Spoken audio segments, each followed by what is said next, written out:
Hello, hello, hello. Thank you for checking out the Luttrell Show about building businesses, bars, and brands. My name is Jason Luttrell, and today we're going to be talking about what do you do when you have an idea for a business. Over the years, I've had a few humdingers of ideas, but you may notice I'm not quite a bazillionaire yet. My time will certainly come because I'm nothing if not persistent. But I've developed a bit of a system for vetting and validating a business idea. So no matter what business you're in, ideas are currency. And your company could be a valuable solution to somebody else's problem. When I think of a new business idea, it has to go through a certain diligence to make sure I'm not wasting my time and money on an idea that I cannot actually own. I typically don't proceed with an idea without a name. The name has to be short, easily remembered, and representative of the event, product, idea, or service that I have. The name has to be undeniably connected with the idea or product. When I'm picking a name for a business, I definitely look for things that are, like with my company, it's Jason Luttrell Limited. And I'm selling my services. I'm selling the knowledge that I've acquired in my brain. So be careful with the name. Again, at this point, it doesn't really matter. It's more of a placeholder. So if I have an idea for a business, I will kind of start pondering what the name is going to be. From that point, I will start a Google Doc, just a brain dump of everything that I think that business would do and the problem that it solves. So it's just a stream of consciousness that just dumps out the ideas. And I typically don't go back to edit it. I don't even look at it while I'm writing it. I don't even look at the keyboard or the screen. I just type. Again, this is part of the personal validation process of an idea. So once I've kind of landed on a name or an idea for a name, I will go to a site called Name Checker. And I'll put this in the show notes, but it's namechekr.com. And that will show you all the top level domains, the social handles, the blog sites, and it'll even show you if the Slack domain is available. The key properties aren't available. Like if you can't get anything similar to that on Instagram or the Facebook or the Twitter, maybe somebody else has already thought of that name, not the idea, but the name. So while you're at it, you might as well do a brief trademark search just to see what else is out there. Now, if somebody has the trademark, but they don't do the same thing that you're doing on the name, then that's not necessarily a violation, although that may not stop them from writing you a letter down the road. I'll leave that to you and a trademark attorney to figure that out. So when you're writing the document and the brain dump about what this business does, do not go back to edit. Just leave it the way it is. The idea here is that you have written down the essence of the idea, so you can remember why you were excited about this in the first place. Do not skip this step. It's vital. This and sleeping on it is super important. Speaking of sleeping on it, it's very important to sleep on this for a day or two to make sure you're still excited about it.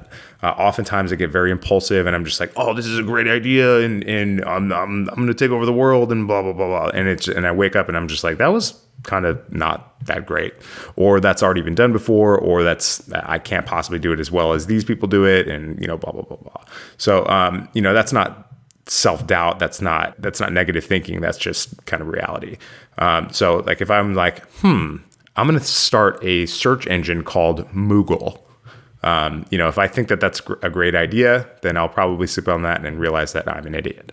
If I have an idea, and if I can have the name, typically I'll go to namecheap.com, spend the $9 and get the .com. I don't fool around with any other top level domains like the .ios, the stores, the .cafes, like those things. I just don't feel like they're important right now. So if I can't get the top level domain, then I'm just going to assume that the name is not really ownable either.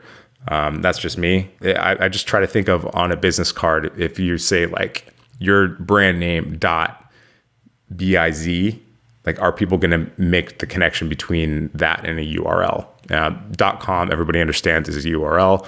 And there's no confusion there. If you've gotten to the point where you're buying the domain name and you're still red hot about the name, get all the social media properties. And there's a little bit of a hack here, and it involves an email hack. And for me, what I do is I set up a catch-all address for my domain through the admin backend. And so if you send anything to @jluttrell.com, I will get it. And the reason that this is important when you're vetting an idea is that you can say, this is the idea name, say it's a cell phone. So I'll do cellphone @jluttrell.com, and anything that goes to cellphone @jluttrell.com will automatically go to my inbox because it catches everything at @jluttrell.com. And so what I do with that is I use that email address to set up all the social media properties. So I'll do I'll go to Twitter, Instagram, Facebook, LinkedIn, and TikTok or whatever it is, Snapchat, and sign up for an account with cellphone @jluttrell.com. And that way I have I've already reserved that real estate. So in case this idea does go somewhere, I have it. And you can easily set up filters in Gmail that filter out all the confirmation emails so you don't even have to see it. So the reason that's important is so that if you have multiple ideas, you can set up your cell phone at jlatrell.com, or you can do GoPro at jlatrell.com, and it doesn't matter because it all comes into the same place. Mine is jason at jlatrell.com. So I'm not going to spend all of our time talking about emails here, but there's quite a bit that you can do to kind of make that work to your favor and automate it so you don't have a box full of emails every day. Okay, so at this point, I would again recommend sleeping on it. If you're still red hot about this idea, I would say that it might be time to escalate it and start circulating the concept with people that you trust.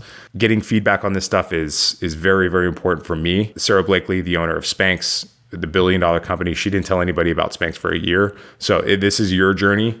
You can decide what you share and with who. I would not go tossing around non-disclosure agreements just because it'll piss people off.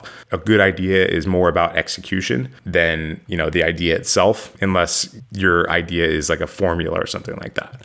From this point, it's really hard to know what the next steps are until you know what you're building or selling, but it would probably be advisable to get some sort of legal advice at this point.